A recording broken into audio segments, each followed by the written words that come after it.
ಕವಿಯಿಂದ ಕಾವ್ಯ, ಕಾವ್ಯದಿಂದ ಬದುಕು ಸುಂದರ ಎನ್ನುವ ಮಾತು ಎಂದಿಗೂ ಸತ್ಯ. ಎಲ್ಲರಿಗೂ ಬೆಳಗಿನ ಶುಭೋದಯಗಳು. ಕನ್ನಡದಿಂದ, ಕನ್ನಡಕ್ಕಾಗಿ, ಕನ್ನಡಕ್ಕೋಸ್ಕರ ಈ ನನ್ನ ಪುಟ್ಟ ಭಾಷಣ.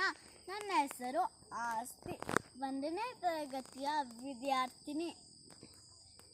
ಎಲ್ಲರಿಗೂ 65ನೇ ಕನ್ನಡ ರಾಜ್ಯೋತ್ಸವದ ಶುಭಾಶಯಗಳು. ಹಚ್ಚ ಹಸಿರಿನ ಸುಂದರ ಬೆಟ್ಟ ಗುಡ್ಡಗಳ, ನಿರ್ಮಲ ನದಿಗಳ ಈ ನಾಡೆ ನಮ್ಮ ಕರುನಾಡು. ಇಂಥ ನಾಡಲ್ಲೇ ಹುಟ್ಟೋದು ನಮ್ಮ ಅದೃಷ್ಟ. ಅಲ್ಲಲ್ಲಿ ಚದುರಿದ್ದ ನೆಲವನ್ನೆಲ್ಲ ಒಟ್ಟಿಗೆ ಗೂಡಿಸಿ ಅದಕ್ಕೆ ಕರ್ನಾಟಕ ಎಂದು ನಾಮಕರಣ ಮಾಡಿದ ದಿನವೇ ನವೆಂಬರ್ 1. ಈ ಸುವರ್ಣ ದಿನ ಕರ್ನಾಟಕದಲ್ಲಿರುವ ಎಲ್ಲ ಹಿಂದೂ, ಮುಸ್ಲಿಂ, ಕ್ರೈಸ್ತರೆಲ್ಲರೂ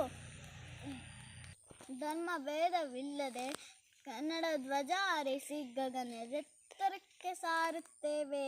ಬನ್ನಿ ಕನ್ನಡವನ್ನು ಉಳಿಸೋಣ, ಬೆಳೆಸೋಣ, ಕನ್ನಡವನ್ನೇ ಬಳಸಿ ಮಾತಾಡೋಣ. ಕವಿಯಿಂದ ಕಾವ್ಯ, ಕಾವ್ಯದಿಂದ ಬದುಕು ಸುಂದರ ಎನ್ನುವ ಮಾತು ಎಂದಿಗೂ ಸತ್ಯ. ನಮ್ಮ ರಾಷ್ಟ್ರಕವಿ ಕುವೆಂಪು ಅವರು ನುಡಿದಿರುವ ಸಾಲುಗಳನ್ನು ಸ್ಮರಿಸುತ್ತಾ ನನ್ನ ಮಾತುಗಳನ್ನು ಮುಗಿಸುತ್ತೇನೆ.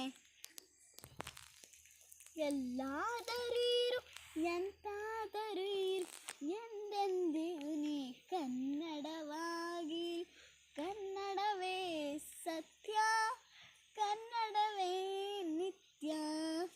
ಎಲ್ಲಾದರೀರು ಎಂತಾದರೀರು ಎಂದೆಂದಿಗೂ ನೀ ಕನ್ನಡವಾಗಿರು, ನಮ್ಮ ಕನ್ನಡವೇ ನಿತ್ಯ, ಕನ್ನಡವೇ ಸತ್ಯ.